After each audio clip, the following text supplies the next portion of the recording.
Assalamualaikum warahmatullahi wabarakatuh. Shalom, Om Swastiastu, Namo Buddhaya, dan salam kebajikan.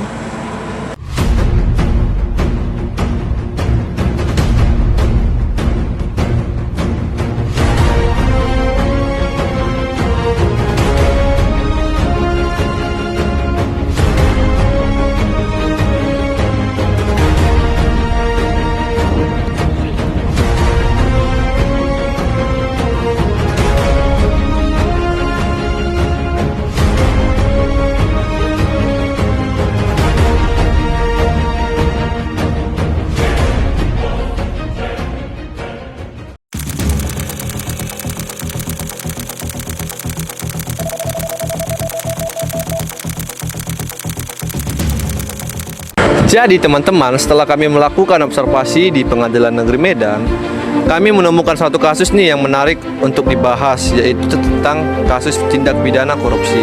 Selamat menyaksikan. Secara sederhana, korupsi bukan hanya soal uang miliaran rupiah. Ini tentang penyalahgunaan wewenang dan hilangnya integritas. Di materi kali ini, kita akan membedah korupsi yang terjadi di kawasan Agropelita Siosar di Kabupaten Karo. Nah, dapat kita lihat kawasan Agropelita Siosar di Kabupaten Karo seharusnya menjadi simbol kemandirian ekonomi. Namun, kini ia menjadi saksi bisu sebuah pengkhianatan jabatan. Dalam hal ini, kita akan menelusuri jejak dugaan korupsi yang menyeret Kusnadi Hesut, mantan Kepala Balai Pengelola Hutan Lestari ataupun BPHL, wilayah 2 Medan, yang diduga menyalahgunakan kewenangan untuk menerbitkan izin legal di atas aset milik pemerintah daerah. Dengan estimasi kerugian negara mencapai lebih dari 4,19 miliar. Kasus ini bukan sekedar angka di atas meja hijau, melainkan cerita tentang ribuan ton kayu pinus yang dijarah secara sistematis dari lahan yang seharusnya dilindungi. Dalam hukum acara pidana, beban pembuktian berada di tangan jaksa untuk menunjukkan bahwa terdakwa melanggar pasal 2 atau pasal 3 Undang-Undang Tipikor. Fokusnya adalah saksi hukumnya penjara dan denda bagi pelaku, serta uang pengganti untuk memulihkan kerugian negara akibat pemberian izin SIPU yang tidak sah. Nah, adapun tanggal pengamatan yang kelompok kami lakukan yaitu pada tanggal 3 Maret 2026. Dan waktu mulai sesinya yaitu pukul 10 sampai pukul 14 WIB. Dan lokasi tempat kami melakukan mini riset yaitu Pengadilan Negeri Medan. Dan jenis perkaranya yaitu tindak pidana khusus. Dan nomor perkaranya yaitu 8 garing pidana sus TPK garing 2026 PN Medan. Dan adapun agenda sidang yang telah kami lakukan dalam mini riset tersebut adalah pemeriksaan agenda saksi-saksi. Nah, adapun data pihak yang terlibat yaitu yang pertama data terdakwa yaitu Kusnadi Hesut dan hakim ketua yang diketuai oleh Ashad Rahim Lubis SHMH dan hakim anggota pertama yaitu Ciptona Baban SHMH. Hakim anggota keduanya yaitu Rurita Ningrum SH dan panitia penggantinya yaitu Fadli Asral SHMH. Dan yang terakhir yaitu jaksa penuntutnya yaitu Wira Arizona SHMH. Kasus yang melibatkan terdakwa Kusnadi sebagai Kepala Balai Pengelolaan Hutan Lestari BPHL pada dasarnya menggambarkan bagaimana sebuah keputusan administrasi bisa berkembang menjadi persoalan hukum pidana yang serius. Awalnya perkara ini sangat terlihat biasa saja dalam birokrasi, yaitu pemberian akses dalam sistem pengelolaan hasil hutan. Namun, seiring berjalannya proses hukum ditemukan adanya dugaan penyalahgunaan wewenang yang berujung pada kerugian negara. Kalau dilihat secara sederhana, masalah ini berawal dari adanya aktivitas penambangan kayu di kawasan Siosar yang ternyata merupakan aset milik pemerintah Kabupaten Karo. Disinilah letak persoalannya karena lahan tersebut bukan hanya sekedar tanah biasa tetapi juga memiliki fungsi penting sebagai kawasan relokasi korban erupsi Gunung Sinabung, yang artinya selain bernilai ekonomi, lahan tersebut juga memiliki nilai sosial yang cukup tinggi. Gambaran umum perkara. Dalam persidangan, jaksa menghadirkan beberapa saksi yang dianggap mengetahui secara langsung kondisi di lapangan, dan saksi-saksi ini tidak hanya berasal dari masyarakat biasa tetapi juga dari pihak pemerintah daerah dan bahkan dari internal instansi terdakwa sendiri. Dari keterangan mereka terungkap bahwa lahan yang menjadi objek penebangan memang benar merupakan milik pemerintah daerah. Hal ini dibuktikan dengan adanya data administrasi resmi seperti kartu inventaris barang. Selain itu, kawasan tersebut juga sudah ditetapkan sebagai lokasi relokasi sejak tahun 2014. sehingga statusnya sebenarnya sudah cukup jelas. Namun yang menjadi persoalan adalah meskipun status lahan tersebut adalah diketahui aktivitas penebangan tetap terjadi, bahkan akses dalam sistem SIPO tetap diberikan kepada pihak lain. Disinilah muncul dugaan bahwa ada sesuatu yang tidak beres dalam proses pengembalian keputusan. Peran saksi dalam mengungkap fakta. Kalau diperhatikan, keterangan saksi dalam kasus ini sangat berperan penting. Saksi dari pemerintah daerah menjelaskan dengan cukup rinci mengenai status lahan dan bagaimana sebelumnya sudah ada peringatan kepada terdakwa untuk menghentikan aktivitas tersebut. Yang menarik, bukan hanya dari pihak luar yang memberikan keterangan, tetapi juga bawahan terdakwa sendiri. Mereka mengaku sudah melakukan pengecekan di lapangan dan melaporkan bahwa lokasi tersebut bermasalah, yang artinya sebenarnya terdakwa tidak bisa sepenuhnya mengatakan bahwa ia tidak tahu. Dari sini terlihat bahwa informasi sudah tersedia, hanya saja bagaimana informasi itu ditindaklanjuti menjadi pertanyaan besar. Apakah diabaikan atau memang tidak dianggap penting? Ini yang kemudian menjadi bahan pertimbangan hakim selanjutnya. Masalah kerugian negara, soal kewenangan. Selain soal kewenangan, aspek lain sudah cukup disorot adalah kerugian negara. Dalam kasus ini kerugian ditimbulkan tidak kecil, yaitu mencapai miliaran rupiah. Nilai tersebut dihitung berdasarkan jumlah kayu yang ditebang dari kawasan tersebut. Ahli yang dihadirkan dalam persidangan menjelaskan bahwa kayu yang tumbuh di atas tanah milik pemerintah termasuk bagian dari kekayaan negara. Jadi ketika kayu tersebut diambil tanpa prosedur yang benar, maka secara otomatis negara mengalami kerugian. Hal ini yang menjadi poin penting karena dalam kasus korupsi, kerugian negara adalah salah satu unsur utama yang harus dibuktikan. Tanpa adanya kerugian, akan sulit untuk membawa kasus ini ke ranah pidana. Pandangan jaksa si penuntut umum.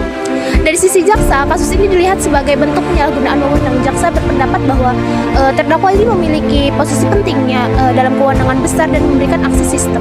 Oleh karena itu, setiap keputusan yang diambil seharusnya dilakukan dengan penuh kehati-hatian. Namun dalam kenyataannya, terdakwa tetap memberikan akses meskipun sudah ada informasi bahwa lahan tersebut sudah bermasalah. Dari sinilah jaksa mencoba membangun argumen bahwa tindakan tersebut bukan sekedar kesalahan biasa, tetapi juga masuk ke dalam kategori perbuatan melawan hukum. Jaksa juga menilai bahwa tindakan tersebut tidak hanya berdiri sendiri, melainkan adanya keterlibatan pihak lain, hal yang memperkuat dugaan bahwa adanya kerjasama atau setidaknya pembiaran yang disengaja. Pembelaan dari pihak terdakwa. Di sisi lain, penasihat hukum terdakwa mencoba memberikan sudut pandang yang berbeda. Mereka berargumen bahwasanya si klien ini hanya menjalankan tugas sesuai prosedur yang ada dalam sistem birokrasi. Selama dokumen yang diajukan lengkap, maka permohonan harus diproses. Nah, menurut mereka terdakwa ini tidak memiliki kewenangan untuk melakukan penyidikan mendalam di lapangan. Tugas tersebut yang seharusnya menjadi tanggung jawab pihak lain. Jadi jika ada kesalahan, maka itu lebih kepada kesalahan sistem, bukan kesalahan individu. Selain itu, mereka juga menyoroti bahwa batas lahan di lokasi tersebut itu sangat tidak jelas. Tidak adanya tanda fisik di lapangan yang membuat situasi menjadi membingungkan, dan kondisi seperti itulah menurut mereka wajar jika adanya kesalahan. Nah, konflik antara administrasi dan pidana kalau dilihat lebih dalam, kasus ini itu sebenarnya berada di antara dua wilayah hukum, yaitu administrasi dan juga pidana, di mana pihak pembela mencoba membawa kasus ini ke ranah administrasi, sedangkan si jaksa ini mendorong ke arah pidana. Disinilah muncul perdebatan apakah kesalahan yang terjadi ini cukup diselesaikan dengan sanksi administrasi atau sudah harus memiliki masuk ranah pidana. Jadi jawaban dari pertanyaan ini sangatlah bergantung pada bagaimana hukum melihat fakta-fakta yang ada. Jika hanya kesalahan prosedur, biasanya mungkin cukup dengan sanksi administrasi, tetapi jika sudah ada unsur penyalahgunaan wewenang dan kerugian negara, maka pidana menjadi relevan. Analisis pribadi, kalau dilihat secara jujur, kasus ini menunjukkan bahwa dalam birokrasi keputusan sekecil apapun bisa berdampak besar, terutama jika keputusan tersebut berkaitan dengan aset negara. Menurut kelompok kami, masalah utama dalam kasus ini bukan hanya soal aturan, tetapi juga soal tanggung jawab. Seorang pejabat seharusnya tidak hanya berpegang pada dokumen, tetapi juga pertimbangkan kondisi nyatanya di lapangan seperti apa. Selain itu, kurangnya koordinasi antara instansi juga menjadi faktor yang mengarah situasi. Jika sejak awal ada komunikasi yang baik, mungkin konflik tidak akan terjadi secara keseluruhan. Kasus ini memberikan pelajaran bahwa dalam menjalankan tugas, pejabat publik harus lebih berhati-hati, tidak hanya mengikuti prosedur, tetapi juga harus memahami dampak dari setiap keputusan. Perkara ini juga menunjukkan bahwa batas antara kesalahan administrasi tindak pidana bisa sangat tipis. Oleh karena itu, diperlukan kehati-hatian dan integritas yang tinggi dalam setiap tindakan. Nah, adapun jalannya persidangan yang pertama yaitu pembukaan sidang dan kehadiran para pihak. Nah, berdasarkan hasil pengamatan dari kelompok kami, pembukaan sidang dalam perkara ini dapat dinilai telah berjalan sesuai dengan ketentuan hukum acara pidana yang telah berlaku, baik dari segi kehadiran para pihak maupun ketepatan waktu pelaksanaannya.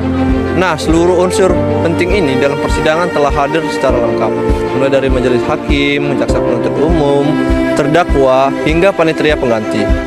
Kehadiran lengkap ini menunjukkan bahwa secara administratif tidak terdapat hambatan yang dapat mengganggu legitimasi persidangan. Selain itu, sidang ini juga dibuka tepat waktu sesuai jadwal yang telah ditentukan, yang mencerminkan adanya profesionalitas dan kedisiplinan dari aparat peradilan, khususnya dalam hal manajemen persidangan.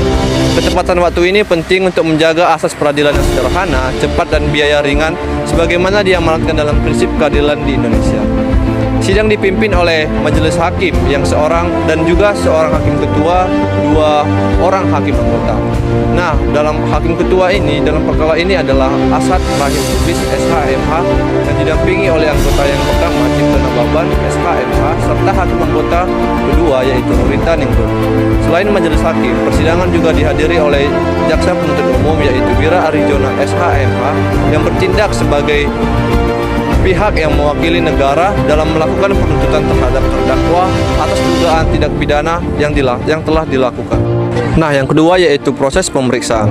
Saat mau memulai sidang, hakim ketua pertama kali mengetuk palu sidang sebanyak 3 kali sebagai tanda dimulainya proses persidangan. Nah, setelah itu hakim ketua menyatakan bahwa sidang perkara pidana tersebut dibuka dan dinyatakan terbuka untuk umum. Nah, setelah sidang dibuka, hakim ketua kemudian melakukan pemeriksaan identitas terhadap terdakwa. Hakim menanyakan secara langsung kepada terdakwa mengenai nama lengkapnya, tempat dan tanggal lahirnya, serta status hukum terdakwa. Pemeriksaan identitas ini dilakukan untuk memastikan bahwa orang yang dihadapkan di persidangan adalah benar-benar pihak yang dimaksud dalam surat dakwaan yang telah diajukan oleh jaksa penuntut umum. Dan juga terdakwa menjawab seluruh pertanyaan tersebut dengan sikap yang cukup tenang dan kooperatif, sehingga proses pemeriksaan identitas dapat berlangsung dengan lancar tanpa adanya hambatan yang berarti. Secara keseluruhan, proses pembukaan sidang berlangsung dengan tertib dan sesuai dengan prosedur hukum acara pidana yang telah berlaku. Semua pihak yang berkepentingan dalam perkara tersebut hadir di ruang sidang dan menunjukkan sikap menghormati jalannya proses peradilan. Tidak terdapat gangguan atau interupsi dari pihak luar yang dapat menghambat jalannya persidangan. Hal ini menunjukkan bahwa proses administrasi dan pengaturan persidangan oleh pihak pengadilan telah berjalan dengan baik dan profesional.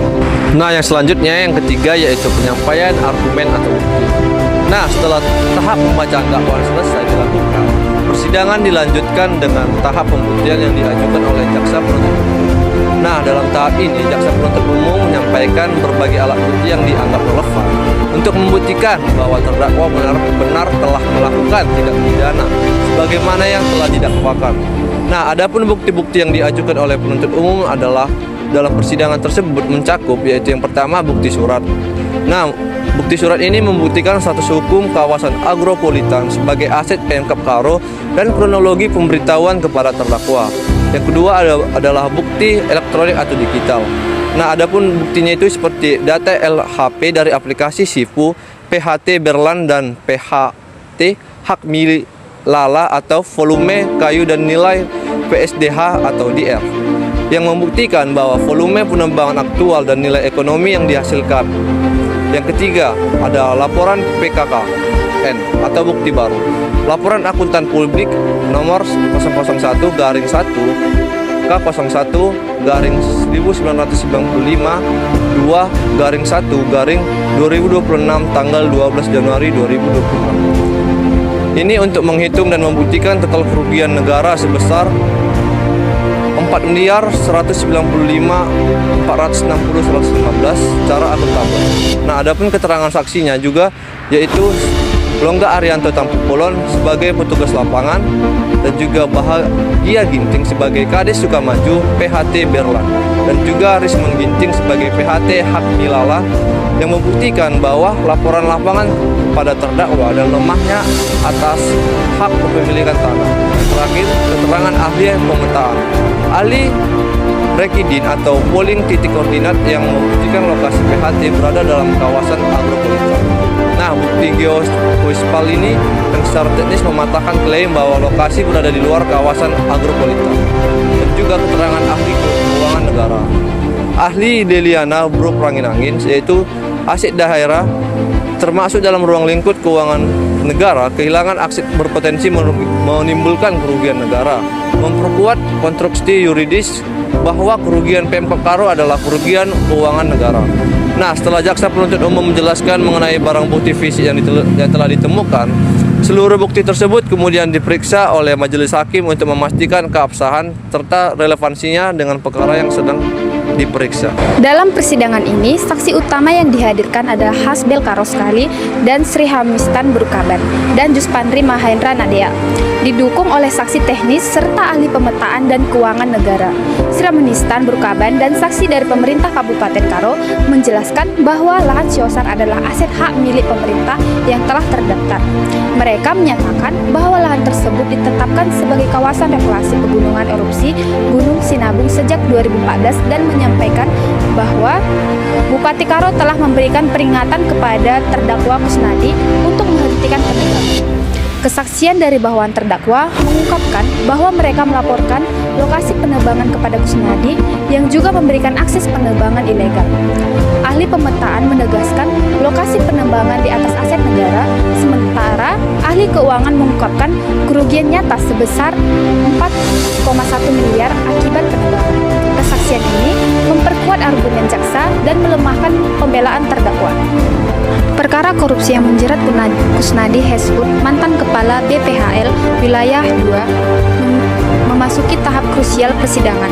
Setelah pembacaan surat dakwaan oleh jaksa penuntut umum, majelis hakim memberikan kesempatan bagi terdakwa untuk memberikan tanggapan hukum.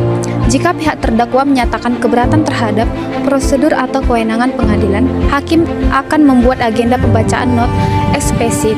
Tahap ini penting untuk menguji apakah dakwaan jaksa sudah memenuhi syarat formal dan material atau harus dibatalkan. Majelis hakim memutuskan untuk menunda persidangan selama 1 minggu guna memberikan waktu bagi penasihat hukum menyusun dokumen pembelaan. Jeda waktu ini digunakan untuk memastikan hak-hak hukum terdakwa terpenuhi sebelum masuk ke pokok-pokok perkara. Setelah tahap eksepsi selesai, agenda akan berlanjut pada perintah hakim kepada jaksa penuntut hukum untuk menyampaikan alat bukti.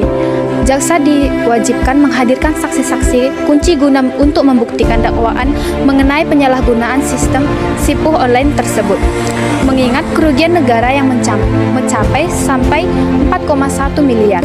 Agenda pembuktian diprediksi akan menjadi tahap persidangan yang paling panjang. Hakim akan mendengarkan keterangan dari saksi pelapor, staf ahli BPHL, hingga pejabat di pemerintah Kabupaten Karo. Penjadwalan sanksi ini dilakukan secara maraton agar hakim mendapatkan gambaran jernih mengenai proses pemberian izin kepada pihak berwenang. Keputusan agenda ini bertujuan untuk mengungkapkan kebenaran material di balik konflik pemanfaatan kayu di lahan agropolitan Siosan. Nah, jika berbicara bagaimana keefektivitasan hakim dan juga bagaimana lingkungan persidangan, di lingkungan ruang sidang yang kami amati itu di saat pengadilan berjalan cenderung menegangkan, namun tetap berada di dalam kondisi yang mendukung. Ketegangan ini paling dirasakan ketika terdakwa dan saksi sedang diinterogasi, di mana setiap pihak berusaha untuk memberikan keterangan yang jelas dan juga mendetail. Selain itu, tema kasus yang berkaitan dengan kasus tindak pidana korupsi menambah keseriusan suasana di dalam sidang. Meskipun begitu, jalannya sidang tetap teratur tanpa gangguan yang berarti. Semua pihak yang terlibat, termasuk hakim, jaksa, dan juga yang terdakwa, dan pengunjung juga menunjukkan sikap yang saling menghormati terhadap proses hukum. Hal ini menunjukkan bahwa walaupun suasana tampak tegang, tetapi ada kondisi yang baik dan juga terkontrol, sehingga sidang dapat berjalan dengan lancar dan juga efisien. Oleh karena itu, semua pihak yang terlibat menunjukkan sikap yang lebih fokus dan juga berhati-hati di dalam menyampaikan setiap pernyataan. Ketegangan di dalam ruang sidang paling terasa pada saat tahap pemeriksaan terdakwa dan juga saksi. Pada momen ini, jaksa penuntut umum berusaha untuk menggali bukti yang lebih mendukung dakwaan, sementara penasehat hukum berupaya untuk melindungi hak-hak terdakwa. Situasi ini menciptakan interaksi yang intens, di mana setiap pertanyaan dan juga jawaban memiliki dampak hukum yang berarti. Ketegangan tersebut adalah bagian yang wajar dari proses pembuktian di dalam sistem peradilan pidana. Namun demikian, suasana sidang tetap berlangsung dan juga dalam keadaan yang teratur dan terkendali. Hakim selaku pemimpin sidang memiliki peran yang sangat penting dan juga dalam menjaga ketertiban dan juga memastikan prosedur hukum yang berlaku dan juga harus dipatuhi. Tidak adanya gangguan yang signifikan menunjukkan bahwa mekanisme persidangan berjalan dengan baik dan juga semua pihak itu menaati aturan yang telah ditetapkan. Selain itu, sikap menghormati dalam proses persidangan dari setiap pihak juga membantu menciptakan suasana yang kondusif. Hakim, jaksa, penasihat hukum, terdakwa, dan juga pengunjung sidang menunjukkan perilaku yang sesuai dengan norma serta etika persidangan. Nah, selanjutnya itu bagaimana efektivitas hakim di dalam ruangan persidangan. Nah, sebelumnya, hakim itu merupakan sebuah elemen penting di dalam penegakan hukum yang termasuk dalam subsistem sistem peradilan pidana. Tugas hakim sangat penting karena mereka menentukan hasil hukum di mata publik sebagai pemutus perkara. Hakim menjadi fokus utama masyarakat karena setiap keputusan yang diambil akan dievaluasi apakah adil atau tidak. Saat melaksanakan tugasnya, hakim tentunya sangat dipengaruhi oleh regulasi hukum yang ada. Nah, selanjutnya itu kinerja hakim di dalam memimpin sidang dapat dikatakan cukup efisien, tegas, dan juga adil. Hakim tampak berhasil mengelola jalannya persidangan dengan sangat baik, memastikan bahwa setiap langkah di dalam proses hukum itu dilakukan sesuai dengan peraturan yang berlaku. Selain itu, hakim aktif mengajukan pertanyaan yang relevan untuk menggali keterangan dari terdakwa dan juga saksi. Ketegasan hakim tampak saat menegakkan ketertiban di ruang sidang dan juga mencegah pihak-pihak yang menyimpang dari pokok masalah. Di sisi lain, hakim menunjukkan sikap adil dan juga memberikan kesempatan yang sama kepada semua pihak untuk menyampaikan informasi atau pembelaan mereka. Ini menunjukkan bahwa hakim itu sangat bersikap adil dan juga netral dan juga berupaya mempertahankan objektivitas di dalam proses peradilan, sehingga nantinya itu akan membantu mencapai keputusan yang adil berdasarkan fakta yang muncul di dalam persidangan. Dari perspektif keadilan, hakim memberikan peluang yang seimbang bagi semua pihak untuk mengemukakan pendapat, baik dari pihak jaksa maupun pihak penasihat hukum. Pendekatan ini menggambarkan prinsip kesetaraan di depan hukum, di mana setiap individu itu diperlakukan dengan cara yang sama di hadapan hukum. Ketidakberpihakan hakim adalah faktor penting di dalam mempertahankan kepercayaan terhadap sistem peradilan.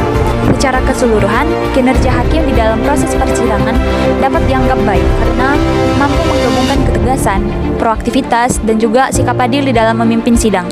Hal ini mendukung pembentukan proses peradilan yang transparan dan juga objektif, sehingga keputusan yang dihasilkan nantinya itu diharapkan benar-benar mencerminkan sebuah keadilan dan juga berdasarkan fakta dan juga hukum yang ada. Nah, melalui kasus yang sudah dijelaskan di atas, argumen dari pihak terdakwa, meskipun tidak didampingi oleh kuasa hukum secara resmi dalam sidang, tetapi tanggapan pihak lawan dijelaskan dalam laporan, menekankan bahwa tindakan terdakwa hanya bersifat administratif sesuai dengan standar operasional prosedur atau SOP SIPUH, dengan dasar pembelaan berupa itikat baik dan ketidakjelasan batas lahan yang tidak memiliki penanda fisik. Kekuatan dari argumen ini terletak pada logika formalistik dalam birokrasi, di mana pengakuan dokumen seperti surat keterangan dari desa dianggap cukup tanpa perlu pemeriksaan langsung di lapangan. Hal ini sering berhasil dalam kasus serupa untuk mengurangi tuntutan hukuman pidana menjadi saksi administratif sesuai dengan prinsip bahwa tindakan pidana hanya digunakan sebagai upaya terakhir. Pembelaan ini juga menunjukkan respon terdakwa setelah peringatan dari Bupati Karo untuk menutup akses ke PHAT Berlan yang menunjukkan sikap kooperatif dan mengurangi unsur kesengajaan. Selama proses persidangan, suasana emosional para pihak terlihat cukup tegang, tetapi tetap terkendali. Terdakwa Kusnadi S. Hud menunjukkan sikap tenang dan kerjasama saat diperiksa identitasnya.